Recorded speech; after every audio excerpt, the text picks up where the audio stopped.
Saya datang ke Uni Emirat Arab, saya datang ke Sharjah, saya datang ke Muscat, saya datang ke Mosul di Irak, saya datang ke Suriah, ke Damaskus, saya ke Maroko, saya ke Tunisia, saya ke Aljazair, saya datang ke Benghazi di Libya. Ternyata tingkat ateisme paling tinggi hari ini di dunia itu justru di negara-negara Islam dan terutama di Arab dan terutama lagi di Arab Saudi. 5 dari 300 orang Saudi hari ini mengaku tidak percaya adanya Tuhan. Ateis, Pak. Ateisme ini akibat ulama-ulama kita lalai mengajarkan tentang akidah ketuhanan melalui ilmu pengetahuan. Ulama kita, Pak, lebih sibuk untuk berdebat dan berdiskusi soal recehan, Pak. Bagaimana cara meniduri istri yang sedang haid? Itu yang dibahas terus. Bagaimana cara menyiasati istri kalau tidak setuju berpoligami? Itu aja yang dibahas terus.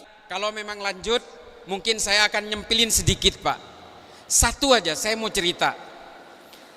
Saya ini kan sudah datang ke berbagai negara, Pak. Mungkin hampir 5 benua sudah saya datangi, terutama negara yang berkonflik. Saya tercatat 2 tahun sebagai penasehat pemerintahan Somalia untuk anti terornya. 2 tahun, Pak. Jadi kontraknya 1 tahun, diperpanjang lagi 1 tahun, kemudian menjadi 2 tahun. Sekarang saya juga terikat kontrak dengan pemerintah Filipina, menjadi advisory board, semacam penasehat untuk gerakan anti teror di Filipina. Yang Somalia udah selesai. Saya kemarin itu datang ke negara-negara Arab, Pak, ke Timur Tengah dan juga ke Afrika Utara. Saya penasaran bukan hanya dalam persoalan terorisme. Saya penasaran dengan hasil survei yang saya baca bahwa tingkat ateisme paling tinggi hari ini di dunia itu justru di negara-negara Islam dan terutama di Arab dan terutama lagi di Arab Saudi. Saya penasaran dengan ini, Pak. Ternyata 5 dari 300 orang Saudi hari ini mengaku tidak percaya adanya Tuhan. Ateis, Pak. Dan ada satu buku yang ditulis oleh seorang ahli ateis namanya Daniel Dennett. Dia menulis tentang Tuhan ciptaan manusia. God is created by human. Ini judul bukunya. Dan ini paling laris ternyata di Arab Saudi, Pak. E-booknya itu di-download kurang lebih oleh 3,5 juta orang Saudi. Coba bayangkan ya. Saya penasaran, apa sih yang membuat anak muda, terutama generasi-generasi produktif Islam di Timur Tengah dan Afrika Utara ini kok tertarik sekali dengan ateisme. Padahal rata-rata undang-undang mereka itu undang-undang berdasarkan agama Islam dan agama mayoritas. Saudi apalagi secara tegas mendeklar undang-undang Saudi berdasarkan Quran dan hadis. Jelas itu. Meskipun sekarang ya pertunjukan musik juga di semarak, Pak, di sana. Nah, lalu kemudian saya penasaran sehingga akhirnya saya berangkat berbiaya sendiri, Pak. Hanya ingin melakukan riset sendiri. Saya datang ke Uni Emirat Arab, saya datang ke Sharjah, saya datang ke Muscat, saya datang ke Mosul di Irak, saya datang ke Suriah, ke Damaskus, dan kemudian juga saya ke Maroko, saya ke Tunisia, saya ke Aljazair, saya datang ke Benghazi di Libya. Itu kunjungan saya terakhir. Lalu kemudian saya pulang, saya mampir ke Berlin, ke Jerman. Nanti saya cerita perjalanan saya ini menemukan apa dan apa kesimpulan saya. Ternyata kesimpulan saya, Pak, ateisme ini ternyata akibat ulama-ulama kita lalai mengajarkan tentang akidah ketuhanan melalui ilmu pengetahuan. Ini kesimpulan saya. Ulama kita, Pak, lebih sibuk untuk berdebat dan berdiskusi soal recehan, Pak. Bagaimana cara meniduri istri yang sedang haid? Itu yang dibahas terus. Bagaimana cara menyiasati istri kalau tidak setuju berpoligami? Itu aja yang dibahas terus. Kita lalai terhadap ilmu pengetahuan, Pak. Ini yang paling penting. Ketika saya ke Sarjah, saya iseng melakukan riset pertama. Saya masuk ke toko buku, saya tanya, ya akhi, Mas, penduduk Sarjah ini berapa jumlahnya? 3.200, Pak. Oh, oke. Buku paling laris di toko buku ini apa? Lalu dia keluarkan, Pak. Ini, Pak. Ini yang beli berapa jumlahnya? Ya kurang lebih sekitar 1.200 eksemplar. 3.100, Pak, yang beli 1.200. Artinya sudah hampir setengah. Coba bayangkan.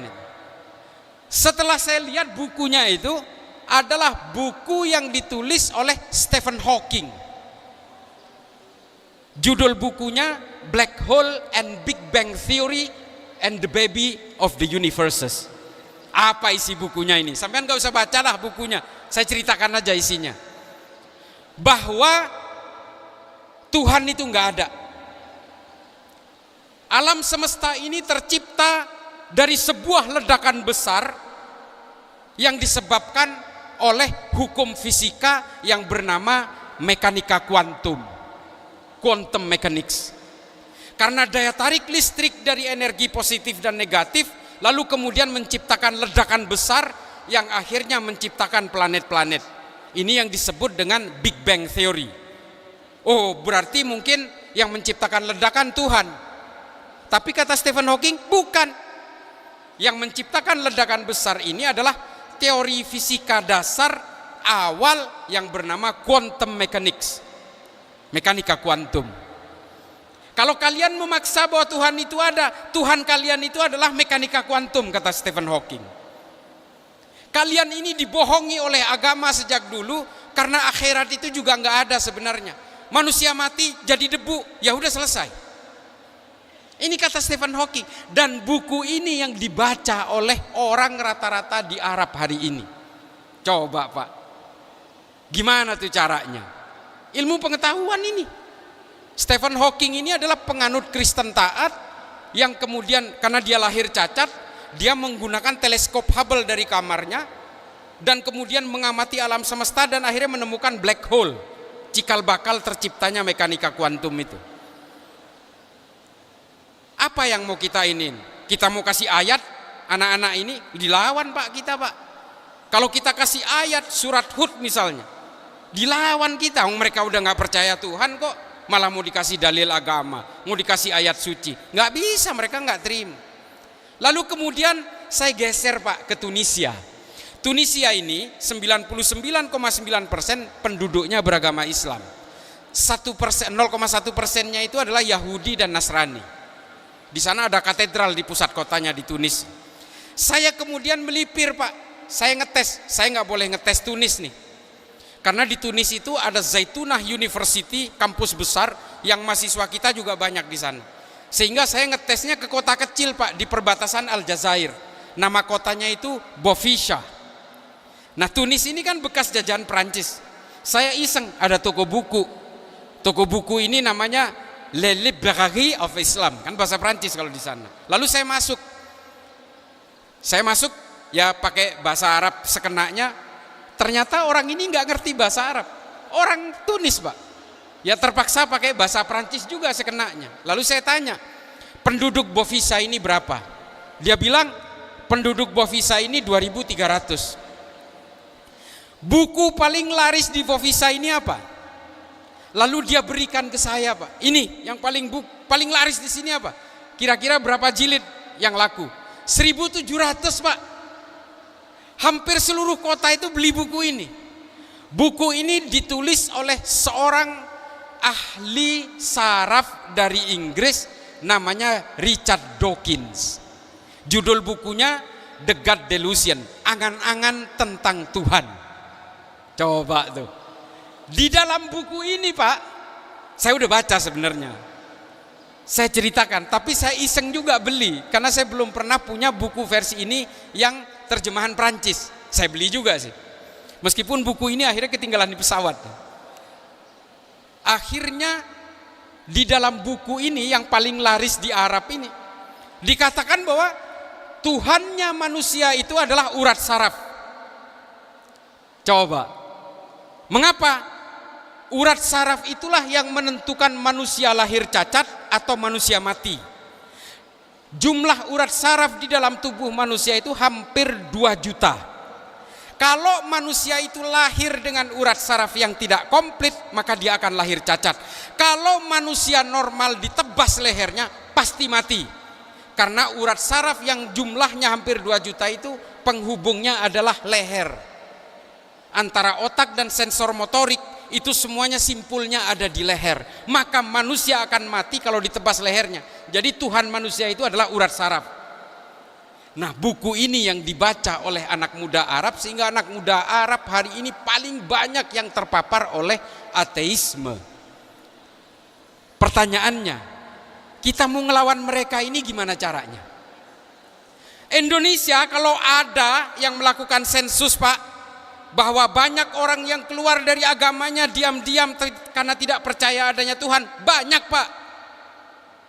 Karena apa? Yang dibaca yang kayak gini coba. Sementara sebagian orang, ya, terutama yang pernah ikut FPI dulu, dia malah gelisah dengan berbagai perbedaan di antara sesama saudaranya, termasuk orang Kristen yang dicurigai bahwa Kristen ini ancaman, Hindu ini ancaman, Buddha ini ancaman. Ketika ada gereja membagi-bagi sembako dicurigai, ini kristenisasi. Pak, ancaman terhadap agama-agama hari ini bukan agama yang lain, tapi ateisme, Pak. Dan kita tidak ada yang berdaya melawan Stephen Hawking ataupun Richard Dawkins. Enggak ada, Pak. Ulama kita semua diam. Karena ulama kita lebih sibuk berdiskusi dan berdebat soal dalil-dalil yang tidak pernah berhenti. Isu-isunya recehan, Pak. Kalau kita selalu berdebat soal dalil, Pak, maka seterusnya kita akan menempatkan Tuhan sebagai objek sengketa. Seterusnya akan begitu.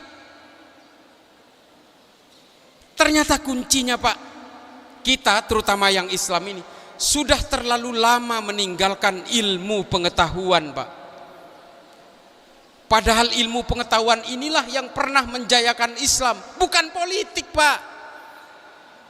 Islam ini gagal dalam politik, gagal total. Hampir 5 abad, Pak, politik Islam itu menguasai Eropa.